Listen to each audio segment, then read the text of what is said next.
ഇന്ത്യയുടെ ഒന്നാമത്തെ റിപ്പബ്ലിക് ദിനം എന്നാണ് ആഘോഷിച്ചത്? 1950 ജനുവരി 26.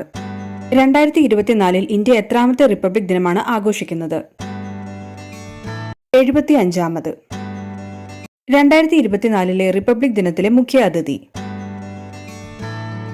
France president Emmanuel Macron. Republic എന്ന വാക്കിന്റെ അർത്ഥം എന്താണ്? ജനക്ഷേമ രാഷ്ട്രം. റിപ്പബ്ലിക് ദിന പരേഡ് ആരംഭിക്കുന്നത് എവിടെ നിന്നാണ്? രാഷ്ട്രപതി ഭവൻ.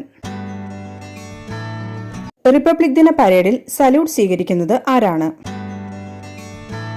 രാഷ്ട്രപതി. റിപ്പബ്ലിക് ദിനത്തിൽ രാഷ്ട്രപതിക്ക് എത്ര ഗൺ സല്യൂട്ടുകളാണ് നൽകുന്നത്? 21.